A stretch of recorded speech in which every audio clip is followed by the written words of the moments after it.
Welcome, everyone. Happy noontime to you. Appreciate you joining the second in our series called Energizing Your Fleet, How to Save Money, Improve Health, and Protect the Environment by Taking Your Fleet Electric. This is a webinar series sponsored by the North Florida Clean Fuels Coalition, JEA, and the North Florida TPO. We're so happy to have you with us today. The objective of this series is to send out the message that fleet electrification is good for business, but it's complex. And this series is all about unpacking those complexities and making it a little bit easier for you to take those first steps towards electrifying your fleet. This webinar is intended as an educational forum. We want to hear from you, and we want to be able to share some best practices from the experts that we are bringing to speak to you today and in our future series. Here are our speakers today. I'm Ben Moore. I'm sustainability leader at RS&H and have been working for several years with the North Florida TPO on all things clean fuels. With us is Wanda Forrest. She's the clean fuels coordinator at the North Florida TPO. And together we're very happy to present to you a great slate of speakers. First, you'll hear from Matt Alford. He's executive director of Drive Electric Florida, the premier advocacy organization for all things electric vehicles in the state. Peter King, electric transportation project manager for Duke Energy, he may be the most experienced when it comes to installing electric vehicle infrastructure in North Florida and elsewhere around the state. And then Todd Brearley, design and construction project manager at JTA, who is fresh off of installing some very serious electric vehicle charging infrastructure at JTA that will be supporting full-size transit buses. So before we get rolling, I want to orient you to the format that you're participating in. We want to hear from you, but we won't be able to hear you. What we instead are asking you to do is type your questions into the comment box on your screen at any time. This comment box is right below the screen that you're viewing. And we'll be able to see your questions as the presentation rolls forward. And at the end, we've booked out time so that we'll be able to go through your questions. So as the question occurs to you, go ahead and type it into the box. We'll be keeping tabs on it, and we'll be sure to pick them up as we get to the Q&A. Also, I want to let you know that all the webinar materials will be available at northfloridacleanfuels.com, so you don't have to furiously take notes. And if you have a colleague who maybe wasn't able to attend, they'll be able to view it there. We'll post that shortly after the event. We're going to post the whole series there, so eventually you'll be able to see the whole series and have it as a reference. And if you would like to be notified about future events related to this series, go ahead and put your contact information into the fields on the screen, and we'll be sure to make sure you're aware of everything that's happening. So here's the agenda today. I will let Wanda say a few things about the North Florida TPO and the North Florida Clean Fuels Coalition, and then we'll be off to the races with first Matt Alford providing the big picture on EV infrastructure in the state of Florida. Zooming in a little bit with a tighter focus, we'll have Peter King talking about the basics of the equipment and how it gets installed and what you need to think about. And then finally, we'll finish with Todd Brearley, who will be talking about a specific case study that he has recently gone through, and then we'll have the Q&A.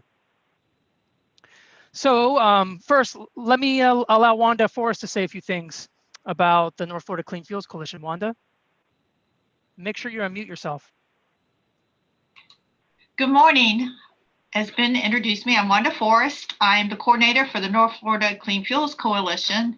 I'm also employed by the North Florida TPO, which hosts the North Florida Clean Fuels Coalition.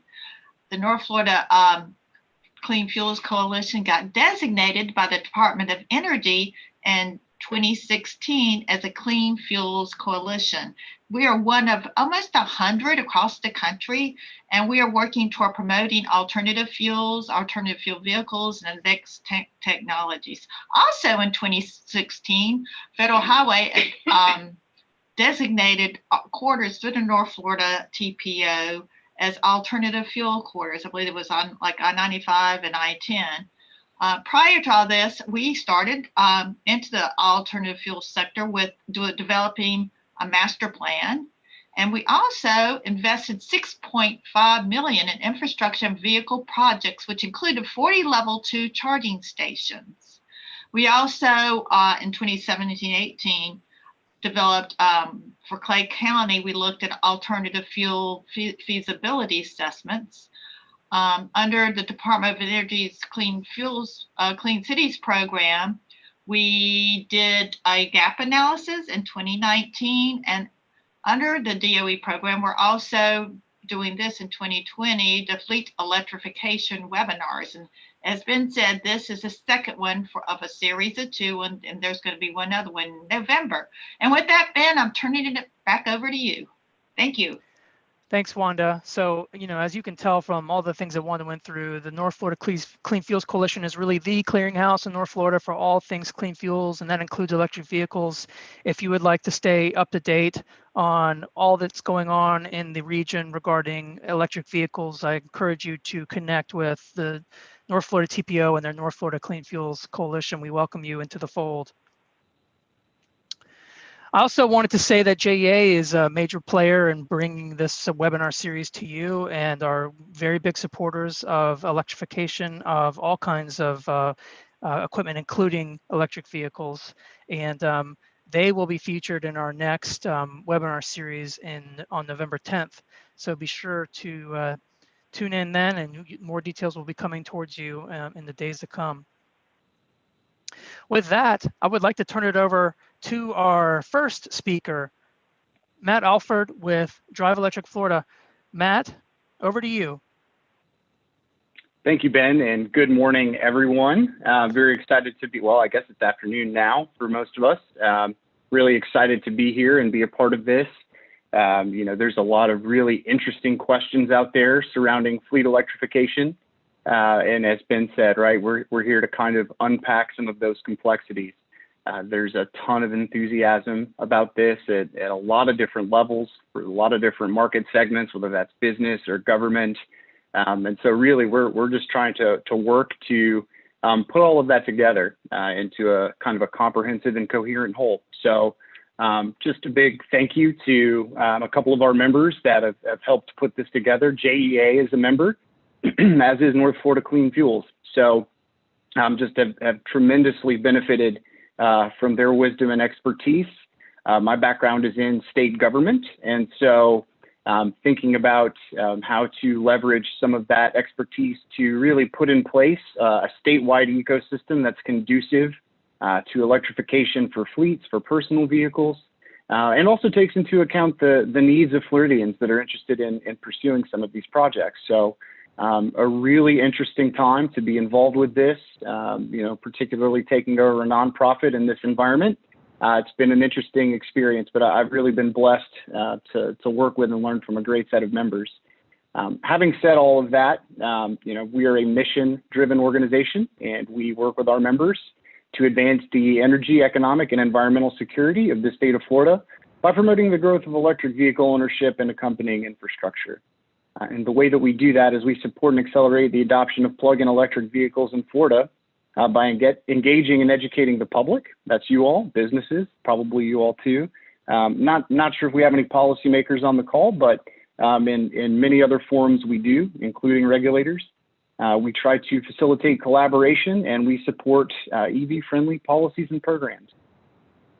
And that's just a little snapshot of our members. You see there, we've got local governments, we've got utilities, we've got Clean Cities Coalitions, the North Florida Clean Fuels Group, small businesses that are really, really kind of a creative wellspring of innovation in terms of developing some of the tools that are necessary for folks to get from point A to point B. I know that Peter is going to cover a lot of that in his slides, so don't want to spend a lot of time there. But there is an ecosystem of folks out there that can help you unpack the complexities, has been so artfully put it. Just kind of working on the background and statewide policy development. Florida has seen sustained growth in its EV purchases over the last several years, in spite of the fact that there's not really been much of a coordinated policy ecosystem to facilitate the growth of that market. That growth has really been driven by individual businesses and consumers deciding for whatever reason, that they wanted to make the switch to electric. I believe that in the first webinar, Greg, who has North Florida sales, talked about money, right? Total cost of ownership for EVs made a lot of sense for his business. Consumers, whether you want to have an environmentally friendly option in your garage, or there's just that cool factor, whatever that might be. But bringing it back to the statewide policy outlook, there have been limited utility incentives, and just want to give a big shout out to JEA. They've been a very forward-thinking exception in terms of facilitating purchases and offering incentives for EV drivers. And while we're kind of working through some of this, it does bear mentioning that fleets are a high growth, near-term market segment. So demystifying that statement, you're going to see a lot of fleet deployments of electric vehicles over the coming years. And so figuring out how to get this right, whether you're interested in installing a fleet yourself or whether you're interested in providing the electricity to those fleets. There's some pretty compelling considerations out there that we'll need to work through, and we're here to help you with that. Next slide. So the Volkswagen settlement, that's one area. Drive Electric Florida has been very involved. That is the governor at his Volkswagen settlement press conference down on the Turnpike, wearing a mask, socially distanced. That's Mike LaRosa, who just got appointed to the Public Service Commission for a term beginning in January. So that's the three of us. But basically, the outcomes of the Volkswagen settlement phase one was paired with announcements from Tesla about increasing their investments. And so just in 2020 alone, we're going to see an increase of 50% in the number of DC fast chargers available to folks that are trying to travel around the state in an EV. And so it just sort of, I think that that's a very illustrative example of how private investments paired with public policy can help accelerate the EV market. And continuing on the theme of the Volkswagen settlement, Drive Electric Florida, we've been involved since the beginning of that process, worked with the Department of Environmental Protection, who's the mitigation beneficiary for Volkswagen settlement in the state of Florida. We worked with them very early on to help ensure that the commitment to EVSE deployment was set at its maximum allowable amount, which is 15% or about $25 million out of $167 million associated with the Volkswagen settlement here in Florida. To date, they have agreed to fund DCFC, direct current fast charging deployments across 27 segments in the state.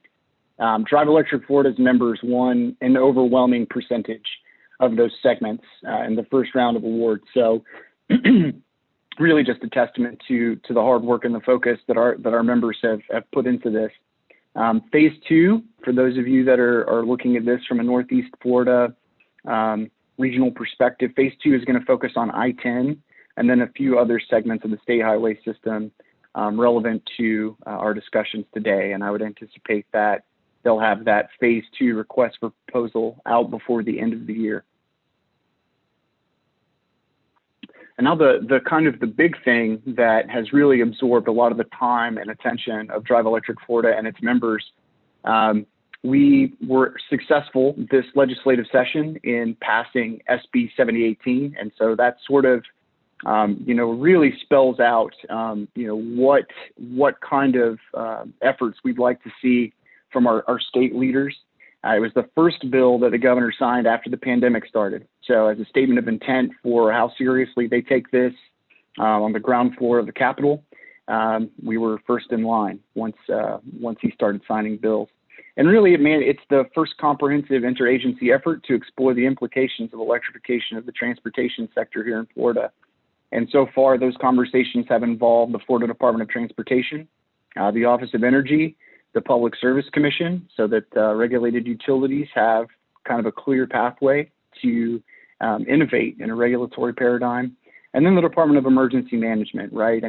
Florida's got some very unique considerations in terms of its transportation infrastructure, whether that's facilitating evacuations when you're faced with an impending natural disaster, or whether you're trying to get some of our 100 million tourists that we can expect in good times or normal times.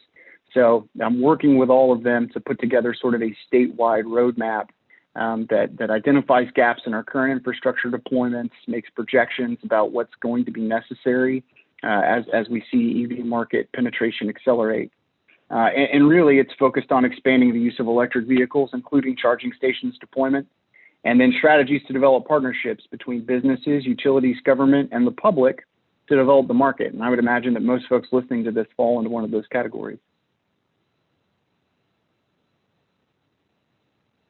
So in terms of more specific policies that they're looking at developing, short range travel, right? So if you're doing distribution or running a business in that way, right, there needs to be publicly available charging infrastructure to facilitate community charging.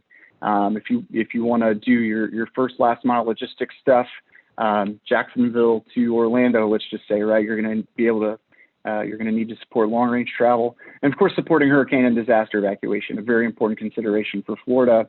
And then lastly, and most kind of relevant to the discussion here, how to support EV fleet adoption, right?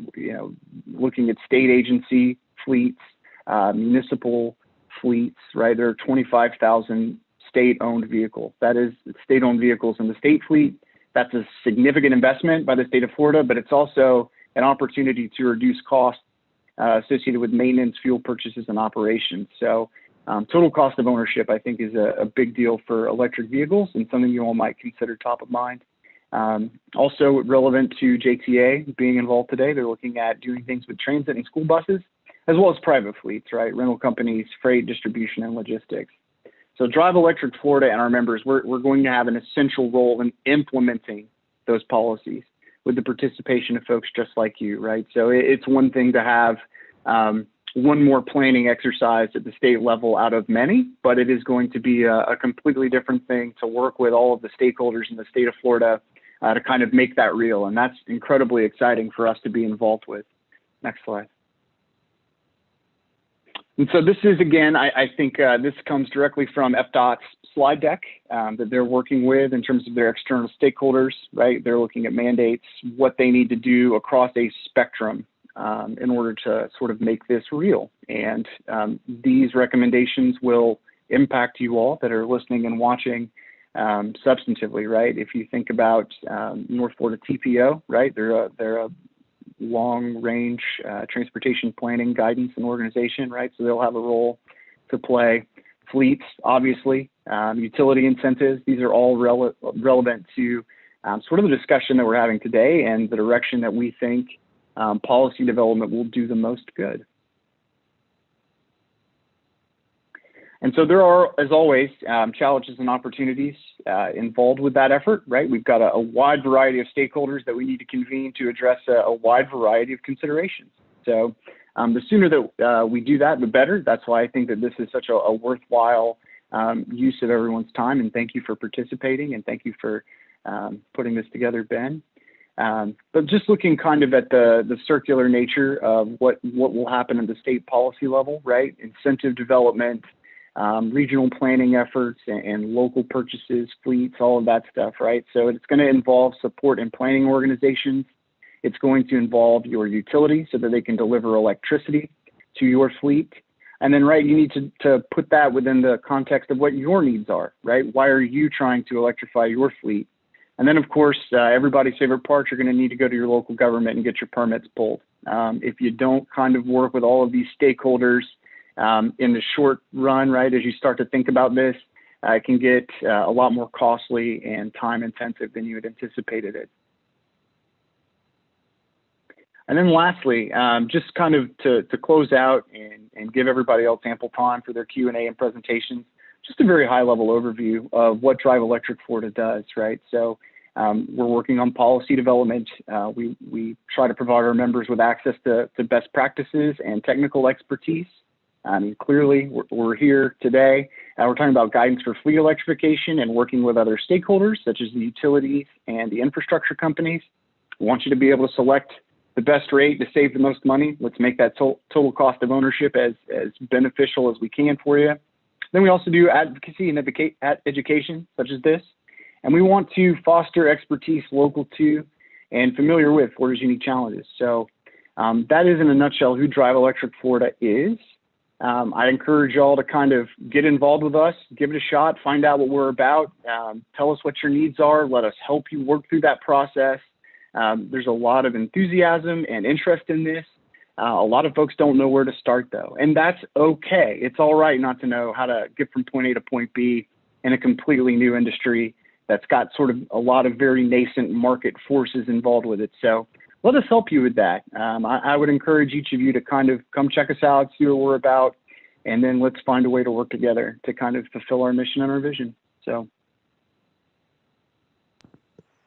Thank you so much, Matt. You know, as y'all heard, you know, there's a lot of money coming into our state via the VW settlement that can support, you know, your investment in electric vehicle charging infrastructure. And then, you know, the state is clearly accelerating the attention it's putting on this as an issue. So to have an organization like Matt's out there to represent the interested stakeholders is a great thing. So I do also encourage you to reach out to Matt and take advantage of these opportunities that are coming your way.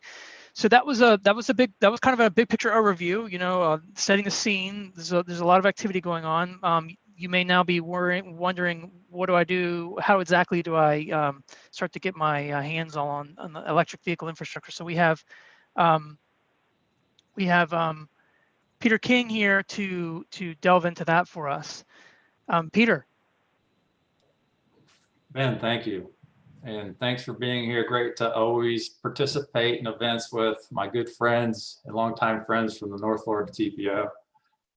I just want to also say thanks to Matt, and as a longtime member of Drive Electric Florida, we couldn't be happier to have him on board this year. He came on board with us in February, I believe, ready to do big things and get out there and do big things. And then we had a pandemic. And in spite of that, Matt has managed to really elevate the visibility and involvement of Drive Electric Florida, as you can see with some of the things he presented. So I once again would encourage you to reach out to Drive Electric Florida and Matt as you start down this path of electrification.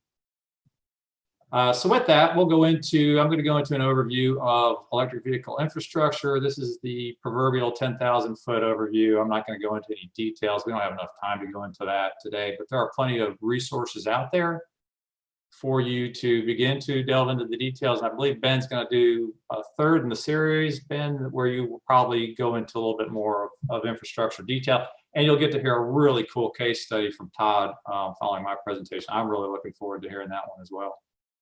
Just mention here that I am with Duke Energy. I've been with Duke Energy since 2017, formerly with JEA. I've spent 13 years with JEA, and we actually started the program. Wow, it's already 2013 now, 2013, 2014. You can go to the next slide. Yeah, once again, topics, some infrastructure considerations. We'll go over some definitions. There are more acronyms again out there floating around the EV infrastructure space, some basics on charging, and then ready to install, ready to electrify, what's next. Next slide. Just to give you some context for Duke Energy so that you know, we're obviously, well, obviously we are one of the largest utilities in the United States, and we are set up in a jurisdictional organization. Headquartered in Charlotte, but we've got state jurisdictions, as you can see, and I am assigned to the Florida jurisdiction with our state headquarters in St. Petersburg. You can go to the next slide. I wanted to point out that Duke Energy recently made an announcement in the last 2 weeks that we are committing to electrifying our fleet to 100%, we hope, by 2030. Interestingly, all the vehicles you see in the photo there are all either all electric or plug-in hybrid electric vehicles currently in the Duke Energy fleet. The bucket truck there at the end is actually, that does run on diesel, but once it gets to site, the boom is activated and run on electric, so it doesn't sit there and idle off the diesel engine. Next slide.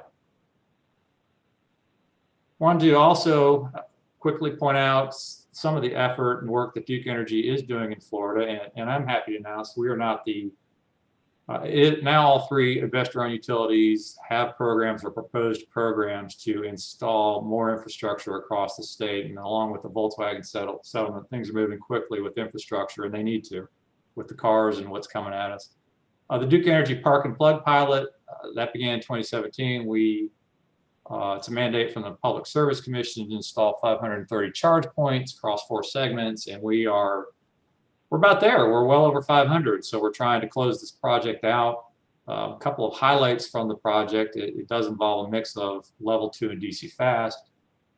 And Matt alluded to some of the corridor work that was going on. That was part of DeSantis's announcement, the VW settlement, and connecting the corridors. We've tried to do our part at Duke Energy to connect more than just the interstates, but we've also connected some key secondary corridors in the state with DC fast charging. And you can see that the 9819 corridor from Pinellas all the way to Pinellas County, Apalachicola, we will connect with fast charging. We've also connected a large portion of US 27. These are both not only scenic highways in Florida, but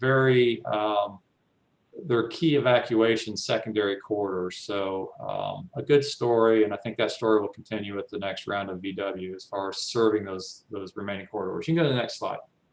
Let's talk about fleet electrification, infrastructure. This slide, just to me, it really, I look at it in 3 buckets as far as infrastructure goes. Obviously, it's going to be your fleet. It's going to be based on number of assets, the type of assets you have in that fleet, how they're used, and what the long-term plans are. It's going to depend on your facility, what kind of existing infrastructure is in place already, and the expansion capabilities. That may be not only utility, but also your footprint for your facility. And of course, facility layout, and those things have a big impact on cost and cost of installation. Finally, of course, financials. What do your capital budgets look like? What do utility costs look like? And then what kind of available financial kind of financial incentives are available out there. For example, right now there is a federal tax incentive 30C that's available through the end of the year. So if you're planning on doing something, it's you get 30% up to 100,000. You need to act quickly. It typically will sunset, and we don't know. Sometimes the legislature or the federal government brings it back, or it just may permanently sunset. So go get it while it's there. The mitigation trust, level 2, the round 2, as Matt said, is going to be completion of the corridors. We'll see what round 3, round 4 looks like, if there's more money there for, there will be more money there for transit bus and school bus electrification. That just hasn't been announced yet or released. Next slide. So this slide talks about, and you click on the first one, Ben, just all the dependencies for vehicle and infrastructure. Obviously, total cost of ownership, I heard that mentioned, that there was some discussion about that in the first webinar. Obviously, you're going to do that. Go ahead, next one, Ben. Vehicle specifications that you want to include, next one. Certainly your site operations and what your site operations look like, next. Energy and fuel costs, a little bit different here. You're dealing with electricity now. Next. What's your facility electric footprint look like?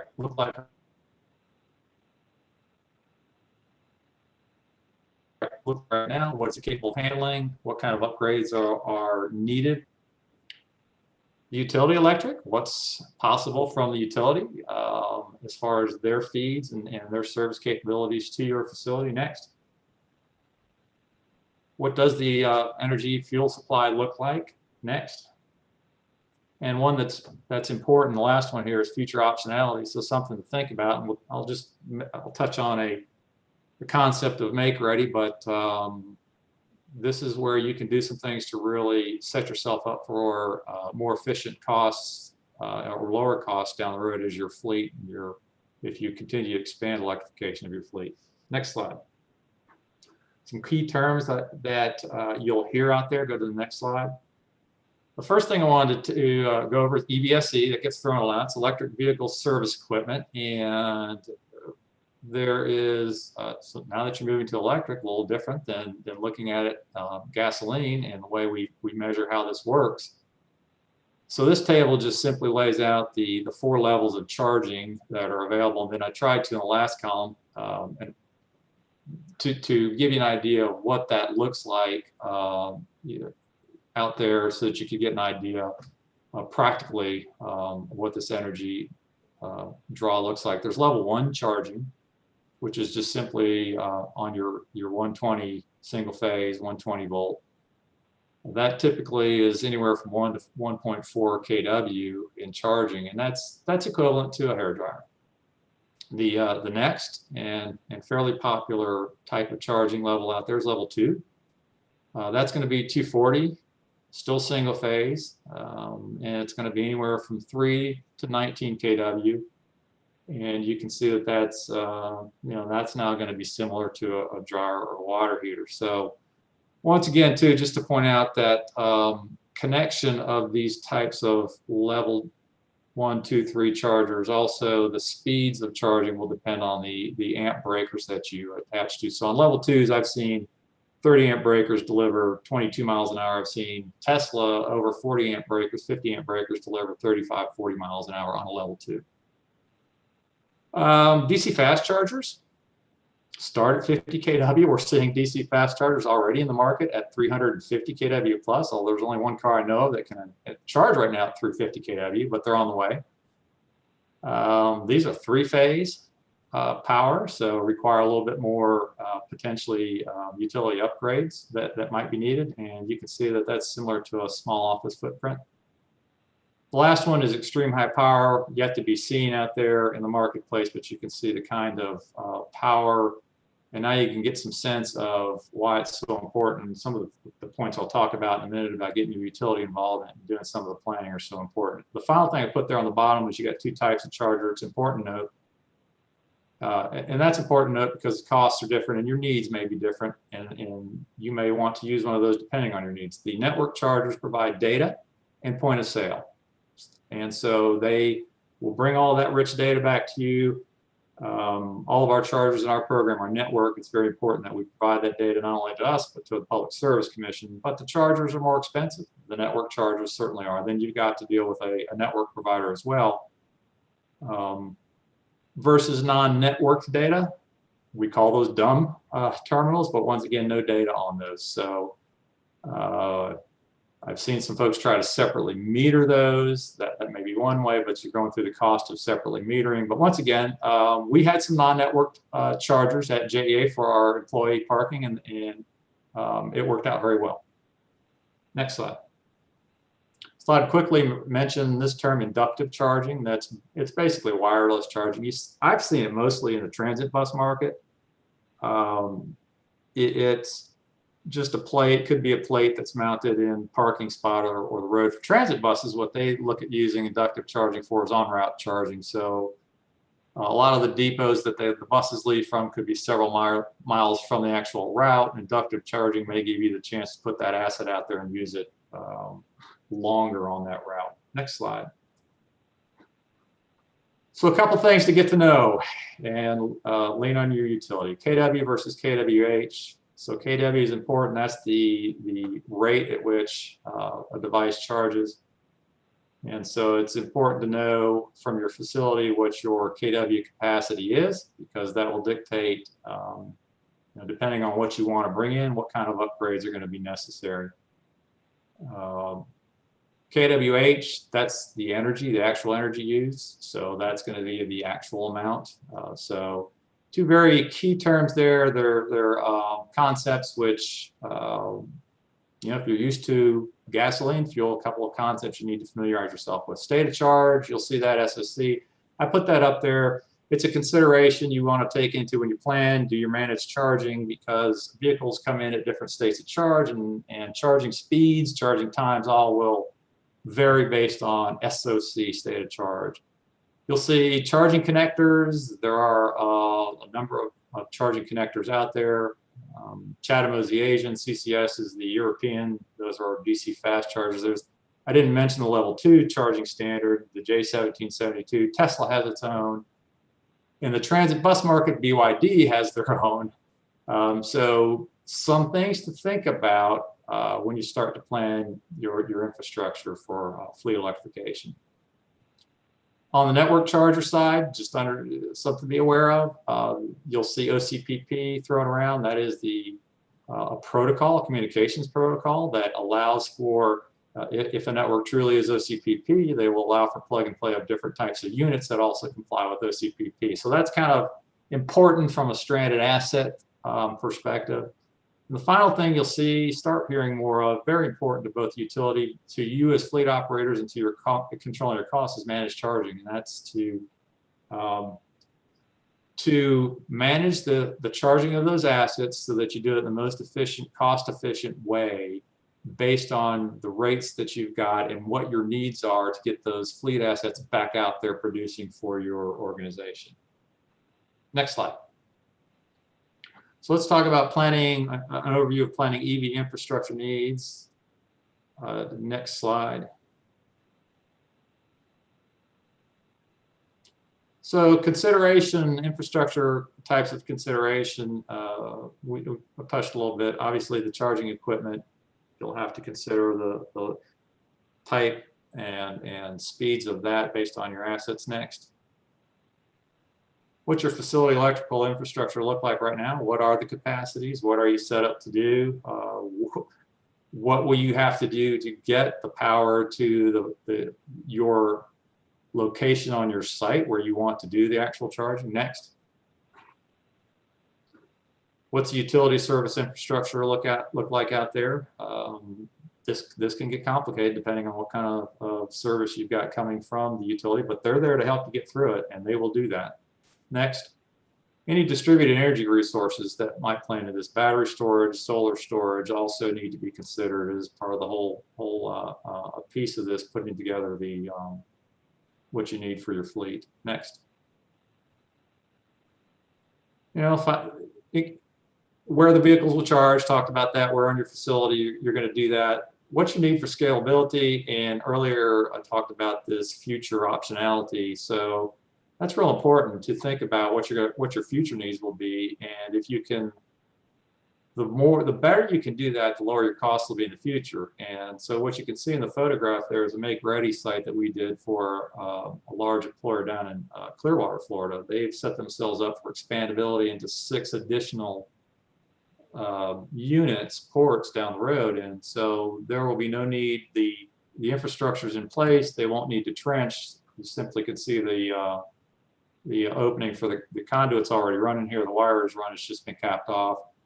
They'll save themselves a lot of money by with the planning they've done ahead of time. Next slide. So here are the 10 things, and I'll end on this, to consider for electrifying your fleet. Engage your utility early and often. Can't stress that enough. When you look at the footprint of what you want to do, you want to add 1 megawatt, 2 megawatts of power, and you're only capable with what you have of 0.5 megawatt. The other consideration there is, what does the utility need to do to support you with 1 megawatt to 2 megawatt? We're seeing some transit authorities that are adding in the neighborhood. They could be in the neighborhood of 2 to 4 megawatts of power. So that's something that takes a little bit of planning. So once again, engage the utility early. Choose the right use cases to minimize the cost. This just says that there are, rather than just acquiring electrification assets in your fleet, think about the use cases, and maybe there are some use cases you can work on first to electrify your fleet. Electricity is delivered in real time, a little different from fuel and gas, other than battery storage, which is still in the nascent stage. You can't store electricity in tanks out back. Something to consider. Your electric cost will depend on how the charging is done. Certainly when you get into, we start adding, not only, I was going to say DC fast charge has its high kW numbers, but you can add a lot of level 2 chargers, and if cars are all charging simultaneously, start adding the kW up. If you're on a demand rate, those kinds of things can have impacts. So very important to think about. And then goes with line number 1, work with your utility to get your facility ready for the electrification. Next slide. Plan your charging strategy before buying the EVs. You may not be able to nail this down completely, but you start thinking about it. You can use, there are different ways you can put together level 1, level 2, and DC fast charging. You may already have the ability to use and the use cases that lend itself well to level 1 charging, to outlets that are already existing in your facility. Once you're sure that the electric can support it, that the breakers are good to support that. If you have an asset that's in a pool that sits around 22 hours out of the day, level 1 charging is probably appropriate. Align your charging solution with the needs. Goes without saying, but this is really you're gonna have to take a hard look at your assets, and it goes back to like the transit bus situation where they're looking at inductive charging on route for some of their needs. This point, the next one is interesting. I hadn't thought of this, but EV fleet, you have to have a cooperation now between fleet and facilities, where it may have been just all of fleet's responsibility. It was their responsibility to purchase the fuel, take care of the fleet assets. Now you have to bring in your facilities group because you've got your electrical infrastructure involved. So very important that you bridge that. If you haven't, you bridge the gap between those two departments.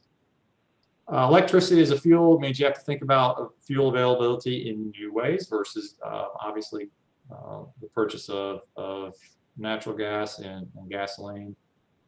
And then finally, EV fleet operators do have multiple options to manage the costs. That's part of the managed charging, helps with that, but there are certainly a number of ways, depending on time of day, type of asset, and so on, that you can manage the costs. I think, Ben, with that, that's all I have. And I put a couple of websites out here for you. I would highly recommend NACFE. Go out there and look at some of the work that they've got, some of the papers they've got on freight electrification. And one I wanted to put on here was Department of Energy's got some great tools on getting into the more of the specifics of electric vehicle charging infrastructure. So with that, thank you. I appreciate the time. Thank you, Ben. Thank you, Peter. Great stuff. As y'all can hear, there's a lot of details to be considered when you're talking about electric vehicle infrastructure once you figured out what your vehicle choices might be. And you know, it can be overwhelming. So we wanted to close with the story of Todd Brearley at JTA and how they went through that process, how he went through that learning curve and now has some brand new, pretty sizable chargers out there at their fleet campus. So Todd and I are going to have a brief conversation. I'm going to have some questions for Todd, and Todd's going to respond to them, and then we also have some pictures to show you. But just to start out, Todd, how many EVs are in JTA's fleet or will be in JTA's fleet shortly? So good afternoon, and thank you very much for having me here, and welcome everybody. Out of the gate, we have 2 buses. They are on order right at the moment from Gillig. Our overall plan is to have a total of 8 buses, but we also have some smaller electrical vehicles. Some of you may have heard about our U2C program. Those are going to be unmanned and electric vehicles, but that's another project that we'll, I'm sure, talk about that in the future. But out of the gate right at the moment, like I said, we're having 2 buses, and those are full-size buses. And so what was the reason that JTA decided to get into electric buses? So one thing that it's kind of a couple of things. One, there was a grant out there that we were able to take advantage of, and it was a matching grant. The other one is just kind of a future vision of being good stewards of the money, being good stewards of the environment, along those lines. So we decided that we could get into this grant and take advantage of it and do our part to help out. So my next question involves, you know, asking you what kind of charging infrastructure have you installed, and we've got some photos to accompany. But I'll let you get started, and we'll show some photos as you talk. Yeah. So what we have right at the moment, we actually had to bring in a whole new infrastructure, much like Peter has been talking about. We had to go through the entire process of figuring out what our needs were, and then the infrastructure, where we could put it, how we could put it, things of that nature. What we wound up doing was bringing in a whole new service from JEA, new transformers, new gears, things of that nature. And here's just some of the pictures. This is just some footprints. 1,000 kVA transformer with switch gear, and then the underground conduits, all in an existing facility, tapped into our existing underground vault. Here's a picture again of the gear and the transformer, and then we ran the wires again underneath the road to these chargers. Now again, there's a total of 8 chargers, potential for 8 chargers for now and for future. One's just off photo here. When we got into this, though, we worked with Gillig and ChargePoint. The initial chargers that we were getting, they were 165 kW chargers. There was a little hiccup in the processing, and they weren't going to be available. So we worked with ChargePoint to come up with an alternate solution. And what we wound up doing was putting in 2 65 kWs, actually a total of 4 of them, but we paired 2 and 2 together to give us the voltage that we needed, or the wattage that we needed, which was 130. And we were able to, that would be enough power to charge the buses. And that's what you're seeing out there. There's these large chargers out there, and all the work is done at the chargers. We bring the power to them that converts it into DC, and then they would charge the buses from there. They are paired together, like I said, to give us the capacity that we need to charge the buses. So, you know, you can see the complexity of this project on the screen here. How did you get started? What was the first step that you took to kind of get off the planning and the concept level of this project? A lot of it was right out of the gate. We did start working with JEA and also a local electrical engineer. and ChargePoint to try to figure out what we were going to need. Again, we went back and forth. We also hired a third-party consultant, CTE, to come up with rate modeling for us. And they also worked with JEA and came up with solutions. You know, these buses are going to run one specific route for us. So they were able to figure out how long the buses were going to be running, how many times a day, et cetera, how many miles we'd be putting on the buses, even during with air conditioning and traffics and whatnots. And then come up with some really good rate modeling with us, and then work with JEA to come up with a solution with what was going to be the best way for us to charge these buses.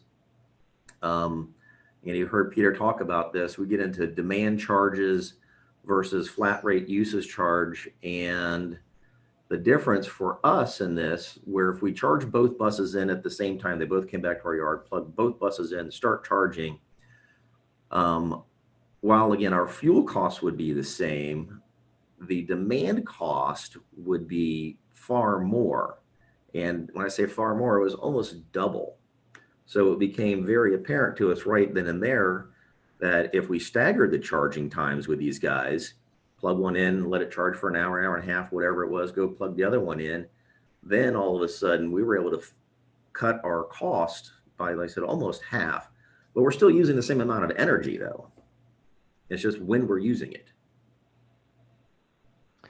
So you mentioned several partners just now. How important was it to assemble kind of a team outside of JTA's fence line to get this project started and finished? What did you learn from your partners? Yeah, well, first, I don't think we could have done it without them, because we didn't know the first thing about electrical vehicles, you know, very new technology.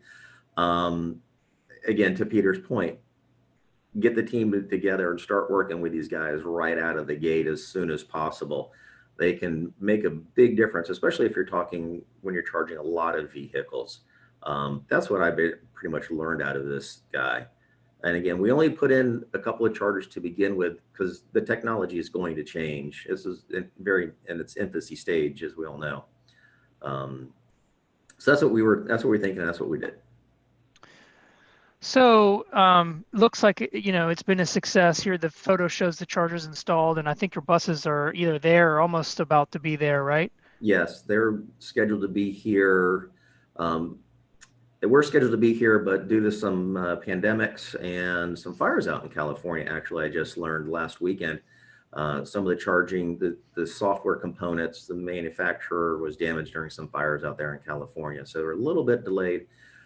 We are expecting them by the end of the year, though, if not by the end of this month. It's just it's a timing thing. So a very successful project. But what were some of the challenges that you had to overcome? What were some things that you thought you might do that you ended up not being able to do? Or what were some things that, you know, you thought, wow, this is a big barrier that you ended up getting past as a result of, you know, your team members or what have you? So again, working with the team, we did look at even solar energy from JEA. That was obviously our preference. What it would have required us to do, though, was have a separate transformer and separate feed from JEA on a different meter structure. So that was one challenge. And then, okay, well, we don't have the footprint to do that. We don't have the real estate. Again, back to Peter point there. What is it going to take? Timing was another big issue with us. When you start talking these, as large as these transformers are and gear and then the design and all the stuff, well, we had an initial deadline of September 11th to have this stuff done and in. We were able to meet that deadline infrastructure wise. Again, the buses were delayed, but it's just something you don't, you know, 1,000 kVA transformer, they're not sitting on the shelf. They're about a 12-week lead time item. So you're just not going to go down to Home Depot or Lowe's and pick one of these guys up. You mentioned you have, you mentioned site considerations. That's something Peter alluded to, and it's something that is really important at your site because it's a built out facility. So, and your drawings, I think, illustrate this a bit. Talk a bit about the challenges with getting the chargers where you wanted them. Well, first of all, one thing we also did do was a complete underground survey of what other utilities were in the way, and just want to make sure we didn't want to damage any of that, whether it was a site, whether it's a stormwater, water, underground electric. The campus is a, boy, 30-plus-year-old campus. So maybe the documentation wasn't so good at some of these things when the work was done. Because that was step number one, though. It truly was. But as you can see, we had to put in all the gear. We actually had to remove signs to make room for this stuff. And where these particular charges are at, the one of the squares right there that you see in the picture is a generator, and there's underground power and conduits to and from that generator. So we had to coordinate all of this quite well.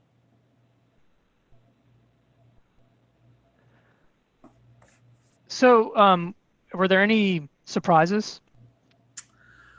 One sign that we did not, one sign was the biggest sort of surprise where we got out there, we started digging and realized that there was one sign that we had missed that was right in the way, and we had to take it out. We had it fairly well planned out from the get-go, numerous walks with the subcontractor. And we put our eyes on this thing many a times, walked it with engineers 101 times to really try to figure out what was going to be the best place, where to put it strategically wise, knowing where our sprinkler lines were at, things of that nature. So fortunately, through all that upfront legwork, we really didn't have much in the way of any surprises.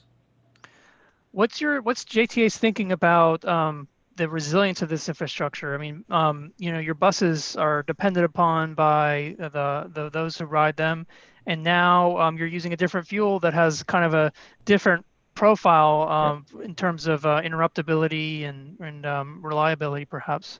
So we did think about that, and during the course of a natural disaster, i.e. hurricane, where massive infrastructure would lose power, two things, because of what we have, and this is a very fixed route system right at the moment. It's only one bus route. We had a backup plan, meaning we could use our diesel buses for that. Second of all, we, being the JTA, we're a priority for JEA to get our power back up and running. So that's always a good thing there. But then you look at maybe what the cost would be to put in a generator, and we would be a pretty sizable generator. Again, we're already limited to space, capacities, dollars, and knowing what we had, the contingent plan of the diesel buses was our strategy. Moving forward, could that change? Well, absolutely. And to just wrap up with a final question, what's going to happen going forward? What's JTA's EV infrastructure plans in the near future? Like I said, ultimately, we would like to have more buses. We do have park and ride facilities throughout the city, and get EVs out there, things of that nature. This is very a jumping off point for us. So this is all very, very infancy for us.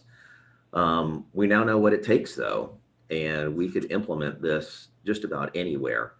And other than the leg cost, the upfront cost, and then the maintenance staff to support that, that's what we would have to overcome. Thank you so much, Todd. Absolutely. Now I'm gonna have some throw some questions that we've received during the program out to our speakers, and I'll stick with you, Todd. There was a questioner who wanted to know if JTA had been exploring partnerships with JEA, perhaps to finance additional acquisition of electric transit assets, since it would benefit both you and JEA long term to have those. That's a part that I'm honestly don't know the answer to that. I am more on the nuts and bolts and construction side of things. I could only imagine that we probably are. We have a whole fleet of people here that's what they do. They work with the municipalities, whether it's JEA or other governmental agencies, to help us out in any way we can. So I would say more is in the way it works. I just do not have that answer. Okay. Peter, this might be a question for you. There were several questions that John Magwood, a longtime member of the North Florida Clean Fuels Coalition, asked regarding hydrogen and how it might fit into the electric vehicle picture down the road. Do you have any thoughts on that from the utilities perspective? no, we're not, hydrogen is not, we really have done nothing to address that. We've got, we're still up front with electricity, and I don't, right now hydrogen is, from what I understand, is extremely expensive, but I don't know of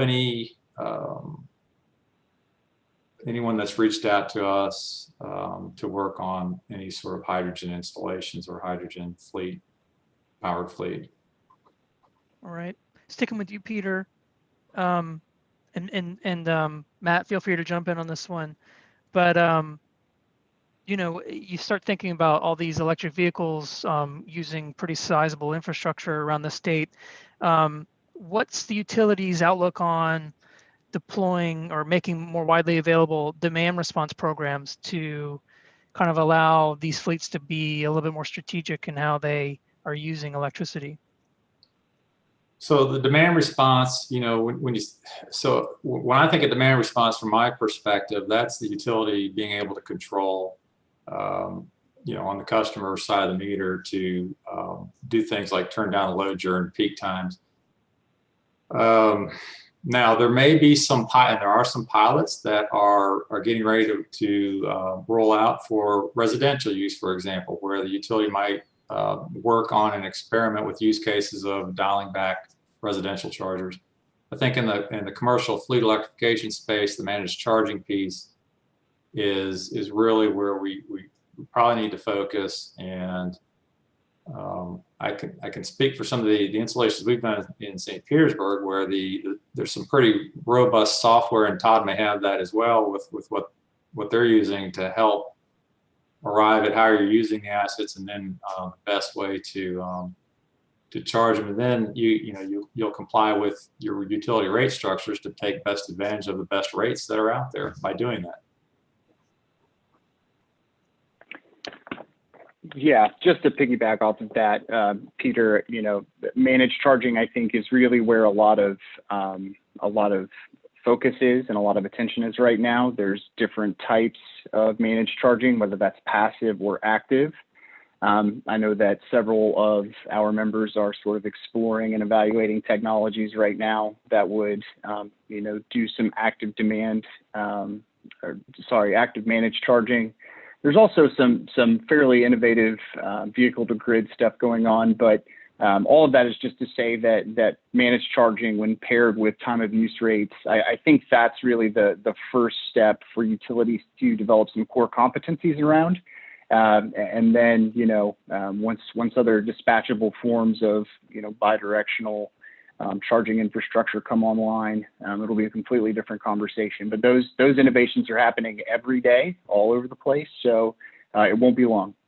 I'm going to squeeze in one last question in our final minute, and I'll stick with you, Matt and Peter. Feel free to jump in on this one. But what are you hearing about phase 2 VW settlement? In addition to I-10, what other segments do you think or what kind of segments do you think they're interested in particular, since we're talking to a North Florida audience in our region? Go ahead, Matt. I think you're better first to speak on that. Oh, man, put me on the spot. I think that's very much an open question. They've done a really good job at DEP trying to ensure that they measure twice and cut once, their words.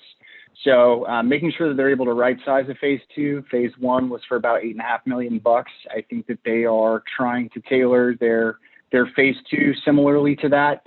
In addition to I-10, I have recommended to them several secondary evacuation routes, evacuation corridors across the state. 192, to your question earlier, Scott, State Road 60, State Road 70, that 19, 98, 27 corridor that runs kind of off the beaten path, but that still facilitates evacuation. Just really making sure that there's a good deal of attention paid to our secondary evacuation corridors in addition to I-10. Now they might go and fill in some gaps. I think in their phase 1, they awarded 2 segments to like City of Orlando. So 40 miles either side of that, thinking like Sanford, Deltona area, they might look there. Might also look in the Lakeland area or the Wauchula-Hardy County area. So I think that that's all very much an open question. We'll just have to wait and see for them to put out their RFP.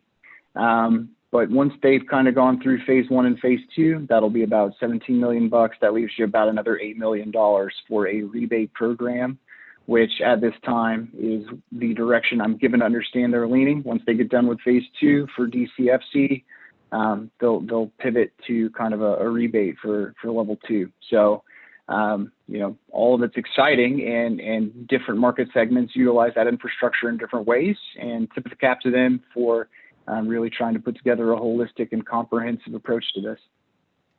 Thanks, Matt. And with that, we're out of time. Want to thank everyone for joining us today. Remember to let us know what you think. You can do that in the comments below. It would help us to know. We have one more webinar in our series, and we would love to take your feedback on board before we get that out to you. Remember, the webinar materials are going to be available for download at northfloridacleanfuels.com. A lot of those references and resources that Peter mentioned in his presentation will be posted there as well. Long term. The next webinar will be November 10th. We're going to go even deeper into electric vehicle charging, speaking with JEA from the utilities perspective, you know, what is required. And also we're going to talk a little bit about JEA's fleet, and they've been doing some great stuff with the electrification of their own fleet. If you have questions about this webinar series, what the North Florida TPO and the North Florida Clean Fuels Coalition is doing around alternative fuels, please reach out to me. My contact information is on the screen here. And we look forward to seeing you next time. Thank you so much for joining us for this hour. We hope you had a great lunchtime and learned some things about electric vehicles along the way. Thank you to our speakers, Peter, Todd, Matt. Thanks, everybody. See you next time.